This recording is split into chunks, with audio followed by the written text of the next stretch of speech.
Hermanos, les invito a que busquen conmigo en la primera carta a los Corintios, capítulo 9.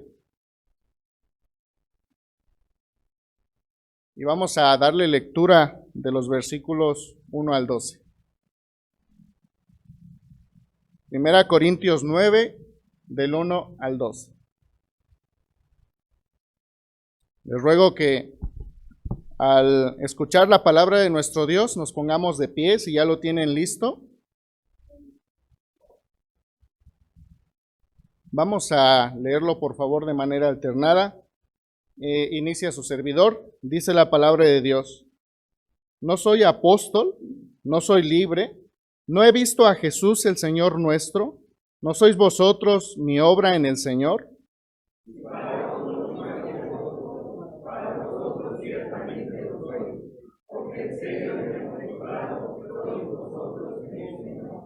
Contra los que me acusan, esta es mi defensa.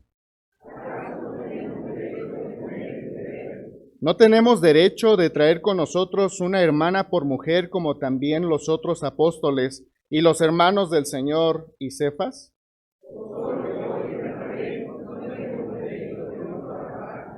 ¿Quién fue jamás soldado a sus propias expensas?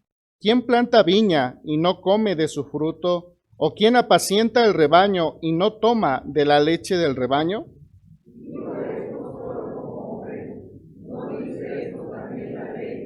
Porque en la ley de Moisés está escrito: no pondrás bozal al buey que trilla. ¿Tiene Dios cuidado de los bueyes?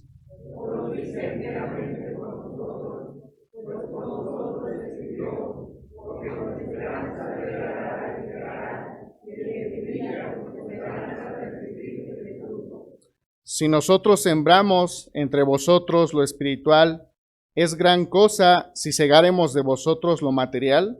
Todos, si otros participan de este derecho sobre vosotros, ¿cuánto más nosotros? Pero no hemos usado de este derecho, sino que lo soportamos todo, por no poner ningún obstáculo al Evangelio de Cristo. Amén. Les invito a orar, hermanos. Padre, te damos gracias porque nos has dado un gran testimonio a través de tu Sagrada Escritura.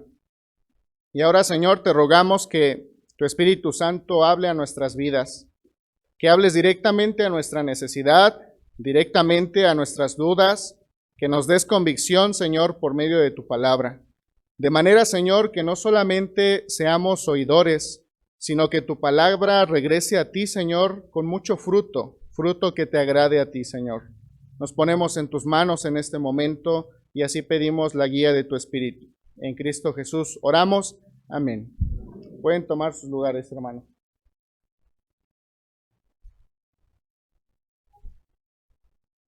Casi todos en la cultura en la cual estamos, hermanos, casi todos están dispuestos a hacer lo necesario, incluso dar más allá de lo necesario. Casi todos estamos dispuestos a tomar en cuenta un trabajo o una responsabilidad, pero la mayoría estamos dispuestos a hacerlo siempre y cuando se nos dé lo justo, siempre y cuando haya algo de remuneración, algo que regrese. Y es lo que Pablo está expresando a la iglesia de Corinto. Les está diciendo a través de estas varias preguntas retóricas, les está diciendo: ¿acaso yo no soy digno de que ustedes también me den alguna ofrenda? ¿Acaso no soy digno de vivir como ustedes también viven? ¿Acaso es que yo no trabajo como ustedes trabajan? ¿Yo no me esfuerzo como ustedes se esfuerzan? Pablo dice: ciertamente yo lo hago, y puede ser que mucho más que algunos de ustedes. El punto es que muchas veces yo no tengo alguna remuneración. El punto es que muchas veces yo tengo que soportar frío, hambres y dificultades. ¿Pero por qué lo hago? ¿Por qué llego a este punto o a esta conclusión de decir no acepto algo económico o algún bien de parte de la iglesia? Y la situación prácticamente es porque Pablo está predicando el evangelio y lo está haciendo no de acuerdo a su propia justicia, no de acuerdo a sus propios medios, sino lo está haciendo por amor al Evangelio. Y entonces ahí es donde está la diferencia, hermanos, entre el amor que practica la sociedad, podríamos decir en su gran mayoría, y el amor que practica aquel que es llamado por Dios, aquel que es creyente. De manera, hermanos, que el día de hoy estaremos enfocados en el tema el amor que necesito practicar. Y es interesante y necesario ver que no solamente se está hablando en el tema de un amor que se debe practicar o del amor de Cristo que podemos ver, sino que es un amor necesario. Es un amor que se necesita con urgencia para nuestra sociedad, para nuestra familia y para nosotros mismos también.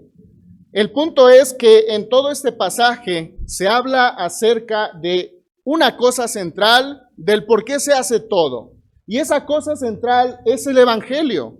Ahora, yo sé que la mayoría de nosotros sabemos qué es el Evangelio, que es la buena noticia de que Cristo Jesús vino, murió por nosotros y al tercer día resucitó. Y lo hizo por amor a su nombre, lo hizo por amor a aquellos que iba a rescatar. Lo hizo también porque quería que usted y yo estuviéramos escuchando su voluntad y la siguiéramos de todo corazón, así como Él lo hizo.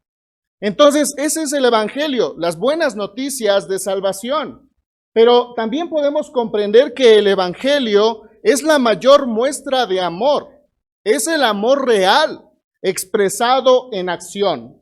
El amor, entonces, no solamente es un sentimiento que yo siento hacia otra persona, no solamente es una atracción que yo puedo sentir, sino que el amor es una decisión de entregar la totalidad de lo que soy en favor de la otra persona. El amor es entregar todo lo que tengo y todo lo que soy para que otra persona esté bien. Y si nos preguntamos hoy en la sociedad, en los medios donde nos rodean las personas, ¿se ama de esta manera? Muchas veces se llega a decir yo te amo, pero a la primera imperfección que vea de ti, no voy a estar soportando. O muchas veces dice, vas a ir acumulando ciertas cosas hasta que vas a llegar al punto de que ya no voy a querer nada contigo, ¿no? Incluso los jóvenes hoy en día, no sé si aquí pase, esperemos que no, dicen, ¿para qué me caso? ¿Para qué formo una familia? ¿Y qué tal si no funciona?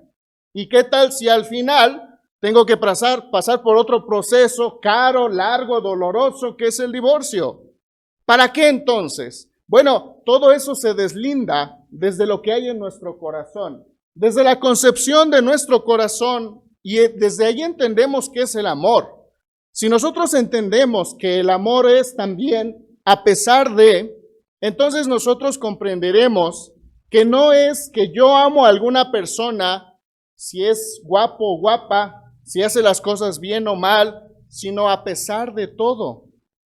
Cuando yo elijo amar a alguien, lo amo a pesar de que pueda portarse mal, a pesar de que me pueda herir, a pesar de que me pueda traicionar.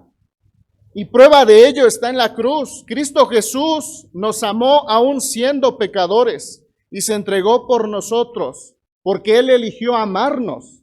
Si Él hubiese dicho, te voy a amar, pero tienes que portarte bien, ya desde hace mucho tiempo ese amor se hubiera extinguido. Ya desde hace mucho tiempo ese amor ni siquiera se mencionaría. Pero el día de hoy tenemos esa gran bendición, hermanos, de que nosotros somos amados a pesar de cómo somos, a pesar de cómo vivamos, el Señor nos amó y nos quiso rescatar. Y Pablo dice en Romanos, eso ya es una licencia para pecar. Finalmente, si Él me ama, entonces yo ya puedo hacer lo que quiera, al fin y al cabo Él me ama, y dice de ninguna manera. Porque si alguien te ha amado y te ha perdonado, lo que produce en tu corazón es una gratitud, es un respeto y es una admiración. De manera que ¿por qué un creyente no peca? No porque sea mal visto por la sociedad, sino porque ama a Dios y porque es incapaz de lastimar al ser amado, porque es incapaz de lastimar a aquel que lo dio todo. El mejor servicio que alguien puede dar es cuando lo hace por gratitud. no por imposición. Y eso es lo que le pelea mucho Jesús a los fariseos. Ustedes han puesto tantas cargas en sus hermanos que se han olvidado del amor, se han olvidado del sacrificio de Cristo Jesús. Y en este caso, hermanos, Pablo está diciendo eso precisamente. ¿Ustedes creen que no soy merecedor de todo aquello que los demás tienen? Claro que lo soy. Sin embargo, ¿por qué he renunciado a eso? ¿Por qué he renunciado a tener una esposa y un lugar cómodo quizá donde vivir? O quizá un carro en esos tiempos, un caballo para poder ir y predicar. Por amor al Evangelio. ¿Por qué predicaba con tanta pasión? Por amor, porque Pablo estaba agradecido. Entonces, en este caso, en la sociedad se ama así, hermanos. Mientras no se violente mis derechos humanos, mientras no me violenten, mientras no atenten contra mi dignidad, mientras no me hagan menos, yo coopero y soy el más amable. Pero cuidado donde alguien me haga algo.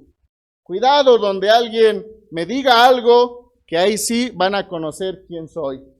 O incluso dicen, a las buenas yo soy muy bueno y soy el mejor amigo, pero a las malas no me conozcas. No te conviene conocerme enojado.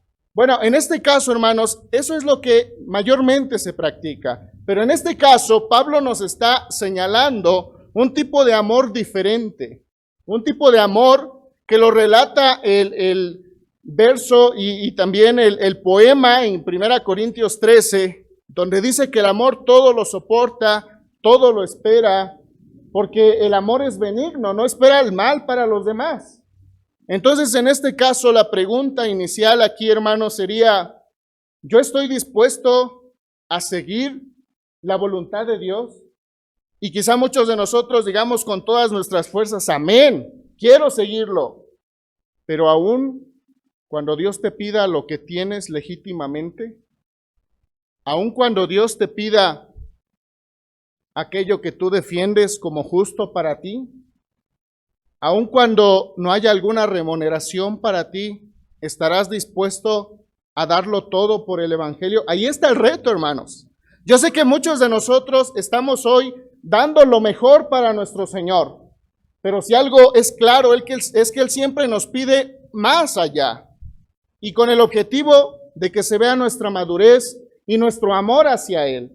Pero la pregunta es, ¿estoy dispuesto a servirle? Pero ¿estoy dispuesto a servirle incluso cuando se violan mis derechos? ¿Estoy dispuesto a servirle incluso cuando no se respetan mis garantías? Porque si es así, hermanos, es como la iglesia se puede unir aún más. En la iglesia, hermanos, nosotros podemos ver que hay hermanos que muchas veces nos van a lastimar. Pero si amamos a pesar de eso, vamos a perdonarlos. Pero si amamos porque decidimos amarlos, no estamos viendo en qué momento fallan o en qué momento me hacen algo para quitarles mi amistad, sino que yo decidí amarlos. Y entonces Pablo dice algo muy importante. ¿Por qué lo hago de esta manera? Porque muchas veces cuando yo defiendo mis derechos, obstaculizo el Evangelio. Imaginemos por un momento, hermanos, y esto lo habla en Hechos, cómo la iglesia primitiva fue perseguida. Si tan solo Pablo hubiera dicho, bueno, ¿por qué fui apedreado? ¿Qué necesidad tengo de estar encarcelado? ¿Qué necesidad tengo de vivir sin casi nada? Voy a dejarlo todo y ya que se arreglen como puedan. Finalmente, yo no estoy dispuesto a que se estén violentando mis derechos. ¿Qué hubiera pasado, hermanos? Seguramente el Evangelio no hubiese llegado a algunas partes en ese tiempo que llegó. Seguramente el Evangelio no hubiese sido predicado en esas partes donde Pablo predicó a los gentiles. Y ahí está entonces cómo muchas veces nosotros podemos ser una piedra para el Evangelio. Hay veces, hermanos, que a nosotros nos gusta determinar qué es lo justo y qué es lo injusto. Y si no es así, vamos a recordar un poco hacia atrás. Quizá ustedes lo han vivido, lo han pensado. Llegamos a decir, ¿por qué me toca vivir en estas condiciones? Yo no debería vivir así. Yo no debería ser tratado así. Bueno, ¿y eso quién lo dice? Yo determino qué es bueno, yo determino quién es amable conmigo y quién no. Yo determino quién debe ser juzgado y quién no. Y hay veces que nosotros decimos, ¿cómo el Señor no lo quita de mi trabajo? ¿Cómo el Señor no hace eso con esta persona? Nos gusta ser jueces. Nos gusta tener el dominio de decir qué es bueno y qué es malo, qué es justo y qué es injusto. Pero resulta, hermanos, que la palabra de Dios nos invita el día de hoy incluso a dejar eso, incluso a no pelear por eso. Con esto claramente no estamos diciendo que seamos dejados, claro que no. Incluso el Señor cuando dice que pongamos la otra mejilla, lo que está diciendo es que esta mejilla no ha sufrido el dolor. Esta mejilla no ha sido abofeteada como esta. Esta mejilla no tiene rencor, no tiene un recuerdo desagradable, de manera que esta mejilla seguirá tratando a la otra persona igual, con el mismo amor, con la misma paciencia. No quiere decir que va a caer nuevamente en esas trampas o en esos engaños, pero quiere decir que no va a haber rencor en mi corazón para con la otra persona. Y ese, hermanos, es el amor que se necesita. Sí, vamos ahora, hermanos, al versículo número 16. Dice de la siguiente manera: pues si anuncio el evangelio, no tengo por qué gloriarme, porque me es impuesta necesidad, y ay de mí si no anunciare el evangelio. Aquí Pablo lo está diciendo con todas las letras: me es impuesta una necesidad. No es que si lo quiero hacer o no lo quiero hacer, sino que es una necesidad tanto personal, pero también en la sociedad. Es algo que el Señor me ha mandado y me lo ha mandado como algo sumamente necesario. Hermanos, hoy en día está creciendo día con día la corrupción, el pecado, el desamor. Hoy en día el matrimonio está siendo cada vez más opcional. La vida cada vez está perdiendo más su valor. Y entonces la iglesia, ¿qué es lo que hace? Nosotros como creyentes, ¿qué es lo que hacemos? Vemos entonces que también a nosotros se ha impuesto una necesidad. El Señor, que conoce todo a nuestro alrededor, sabe qué necesidad hay. Aquellos amigos que en cierta ocasión nos hicieron un mal, hay necesidad en su corazón. Y entonces también Jesús dice, ¿qué pasa si hacemos lo mismo que los demás? Si hacemos lo mismo de los demás, es bueno, si tú me tratas bien, yo te trato bien, pero ¿qué hay mayor en eso? Hay más dicha cuando incluso yo soy el ofendido y decido perdonar. Hay más dicha cuando yo soy el ofendido y decido ayudar aún a pesar de eso. Pablo entonces dice, no quiero estorbar al evangelio, y por eso es que estoy dispuesto a renunciar incluso a aquello que me toca, incluso a aquello que merezco, pero no lo tengo, para que el evangelio sea predicado. ¿Cómo nos está hablando entonces a través de esto el evangelio, hermanos? La palabra de Dios. ¿Cuál es el reto para nuestra vida? Sigue diciendo en el versículo 18, ¿cuál pues es mi galardón? Que predicando el evangelio, presente gratuitamente el evangelio de Cristo, para no abusar de mi derecho en el evangelio. Y en el 23 yo diría que ahí está el punto central de lo que estamos hablando. Y esto hago por causa del evangelio, para hacerme copartícipe de él. Para hacerme copartícipe de él, y por amor al evangelio es que yo estoy dispuesto a renunciar a todo esto. Les invito, por favor, hermanos, ahora me acompañen a Lucas, capítulo número 9. Lucas, capítulo número 9, versículo 23. Y allí la palabra de Dios sigue reafirmando esto. Y decía a todos, Lucas, capítulo 9, versículo 23. Lo leo, hermanos. Dice la palabra, y decía a todos, si alguno quiere venir en pos de mí, niéguese a sí mismo, tome su cruz cada día y sígame, porque todo aquel que quiera salvar su vida, la perderá. Y todo el que pierda su vida por causa de mí, éste la salvará. Pues, ¿qué aprovecha al hombre si gana todo el mundo y se destruye o se pierde a sí mismo? Porque el que se avergüence de mí y de mis palabras, de éste se avergonzará el Hijo del Hombre cuando venga en su gloria y en la del Padre y de los santos ángeles. Fíjense, hermanos, entonces que aquí una de las palabras centrales es: quien quiera ser mi discípulo, niéguese a sí mismo, tome su cruz y sígame. Generalmente estamos dispuestos a seguir al Señor cuando las cosas van bien, pero cuando nos pide más allá de eso, ¿cuál es nuestra respuesta? ¿Cuál es nuestra actitud? ¿Qué es lo que le responderíamos al Señor cuando Él nos pide ir un paso más allá, incluso fuera de aquello que nos pertenece, fuera de aquello que necesitamos? Ciertamente, en Josué nosotros podemos ver también este testimonio grande, porque Josué, si ustedes conocen, era un hombre que era muy sabio, el que fue después de Moisés. Era un hombre valiente. Sin embargo, el Señor le dice 3 veces: solamente te pido que te esfuerces y seas valiente, que medites en la ley de día y de noche. Ahora, ¿en qué le estaba pidiendo que se esfuerce? Le estaba pidiendo que se esfuerce para que sea un buen soldado, pero ¿para qué se lo pide si Josué ya era un buen soldado? Le estaba pidiendo que sea un estratega bueno. Bueno, ya tenía experiencia con Moisés, ya lo era. Entonces, quizá podríamos decir, no tiene caso que le diga que sea esforzado porque él ya era esforzado. No tiene caso que le diga que sea valiente porque ya era valiente.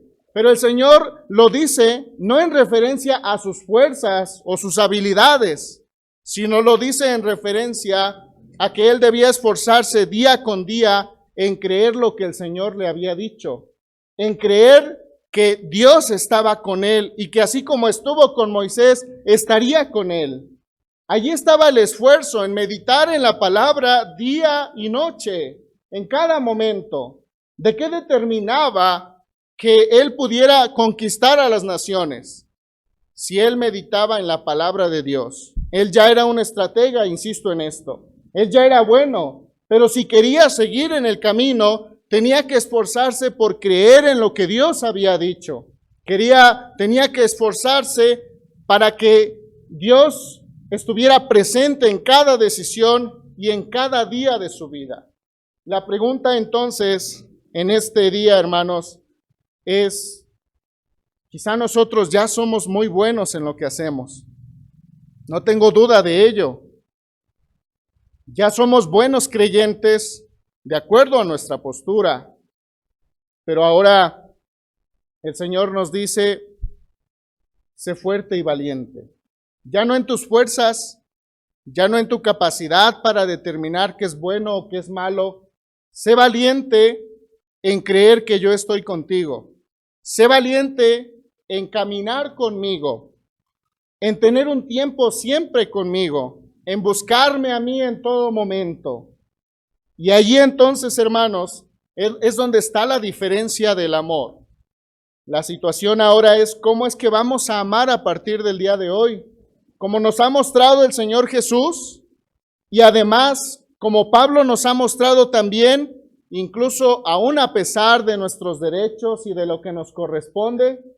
O quizá seguiremos con oídos sordos y diremos: bueno, qué bueno que el Señor me ama así, pero para mí es muy difícil. Para mí es un reto complicado. Si es que lo pensamos así, hermanos, el Señor claramente nos dice que somos llamados a vivir en ese amor, que somos llamados a esforzarnos día con día en ese amor. Fíjense bien cómo es que termina este versículo de Corintios. Estoy en el capítulo 25. Todo aquel que lucha, de todo se abstiene. Ellos a la verdad para recibir una corona corruptible, pero nosotros una incorruptible. Así que yo de esta manera corro. de esta manera corro, no como a la aventura, de esta manera peleo, no como quien golpea el aire, sino que golpeo mi cuerpo y lo pongo en servidumbre, no sea que habiendo sido heraldo para otros, yo mismo venga a ser eliminado. Y aquí, hermanos, habla de algo sumamente importante. Habla acerca de la certeza de la salvación.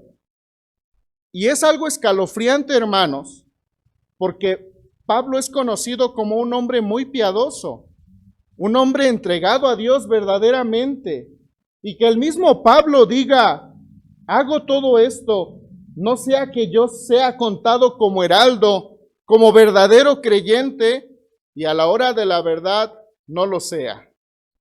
Es decir, que Pablo no daba por hecho que ya era un hijo de Dios y a partir de eso se confiaba, sino que él decía, si en mi vida hay fruto, entonces hay muestra de que el Espíritu está obrando en mí. Si estoy compartiendo el Evangelio, entonces hay muestra de que Él está formando algo en mí, de que Él está obrando en mí. Pero si no hay fruto en mi corazón, pero si no estoy siendo llamado a la santidad día con día, ¿qué es lo que me respalda para decir que soy hijo de Dios? ¿Qué es lo que me da seguridad para sentirme salvo? Si en mi corazón no encuentro los frutos que se describen en la Escritura. Pablo entonces dice, por eso yo soy disciplinado, por eso me esfuerzo y por eso estoy día con día preparándome, no para ganar una corona corruptible, una medalla, sino para ganar la corona de vida. Y cuando habla de una carrera, no habla solamente de un maratón que se ha de correr, sino habla de todo el tiempo estar corriendo hasta el momento en que el Señor le llame y que recibirá la corona de la vida. Pablo dice, yo seré fiel hasta la muerte. En otras palabras, podríamos entender que él dice, prefiero morir a volver a fallarle al Señor. Prefiero morir a no predicar el Evangelio. Incluso en este pasaje dice, ay de mí si no predicara el Evangelio. Hermanos, nosotros estamos predicando el Evangelio, lo tomamos como algo plenamente serio. Muchas veces es fácil decir, bueno, es que eso les corresponde a los misioneros, ellos son los que se preparan y estudian para eso, pero la cuestión aquí es que Pablo dice, a todo aquel que es creyente, su responsabilidad es predicar el Evangelio. Es allí donde va a encontrar vida. Es allí donde va a encontrar verdadera paz y seguridad. Quiero ilustrar esto. En cierta ocasión había un niño que estaba con un conflicto, preguntándose cuál es la diferencia entre estar comprometido y ser cooperativo. Llega con su papá y le dice, ¿cuál es esta diferencia, papá? No la logro descubrir. Y el papá le dice, mira, ¿ves el pollo que está en la mesa? Ese pollo está comprometido con nuestra alimentación. Ese pollo está comprometido para que tú y yo sigamos viviendo. ¿Y cómo lo demostró? Que fue capaz de morir para que tú y yo sigamos viviendo. Aquel que coopera solamente es aquel que hace lo necesario. Es aquel que es contribuyente. Y no he visto a ningún contribuyente que llegue el momento de declarar y diga, gloria a Dios, vamos a declarar. No he visto a alguno que diga, vamos a cooperar para hacer esto y gloria a Dios porque me permite hacerlo. Todo lo contrario, cuando se coopera es decir, híjole, pues bueno, ten ahí 10 pesitos. Aprovéchalos porque me costaron, ¿no? Oye, hermano, que hace falta esto para la iglesia. No, conmigo no cuenten, no, yo no puedo, no tengo la pasión, no tengo la paciencia. ¿Será que estamos cooperando? ¿O será que estamos plenamente comprometidos, así como Pablo lo dice? Que estaría dispuesto incluso a dar hasta la muerte. que estaría dispuesto incluso a renunciar a aquello legítimo que le pertenece. Esa es la cuestión el día de hoy, hermanos. ¿Cómo lo vamos a aplicar a nuestra vida? ¿Cómo vamos a vivir al salir de estas instalaciones? ¿Qué amor vamos a mostrar a la sociedad, a nuestra familia? Quiera Dios que sea un amor que lo soporte todo, que ame a pesar de todo, porque eso es lo que necesitamos, hermanos. Ya bastantes críticas hemos tenido, ya todos hemos tenido de gestos y miradas que nos lastiman. Lo que necesitamos es un amor sincero, es un amor a pesar de cómo soy y a pesar de lo que soy. Amén. Les ruego, hermanos, nos pongamos de pie, vamos a orar a nuestro Dios. Oremos. Padre, te agradecemos por tu palabra. Te agradecemos, Señor, porque muchas veces creemos que basta con esforzarnos lo necesario. Y llegamos a creer que te estamos agradando, Señor, solamente con cumplir con lo mero necesario. De manera que cuando hay algo que nos lastima, que nos duele, generalmente huimos de la responsabilidad. Generalmente renunciamos a las dificultades, Señor. Sin embargo, sabemos, Padre, que muchas veces hemos sido estorbo al Evangelio por eso, por querer determinar qué es lo bueno y qué es lo malo, por querer hacer que se respete nuestra dignidad y nuestro orgullo, por hacer, Señor, valer nuestro carácter fuerte, por demostrar quién tiene mayor influencia. Perdónanos, Señor, y te rogamos, Padre, que tu bendita palabra nos haga reflexionar y nos lleve, Señor, a dar pasos que sean guiados por ti, Señor. Ayúdanos a renunciar a nuestra propia justicia. Ayúdanos a renunciar a nuestro propio amor, Señor. Y te rogamos de esta manera, que demos, Señor, incluso nuestra propia vida, así como tú nos has enseñado. Padre, sé con tu amada iglesia. Acompáñanos a vivir en tu verdad y danos fuerza, Señor, por medio de tu Santo Espíritu para poder hacerlo. Te lo rogamos, Señor, en el nombre de Jesús. Amén. Dios les bendiga, hermanos.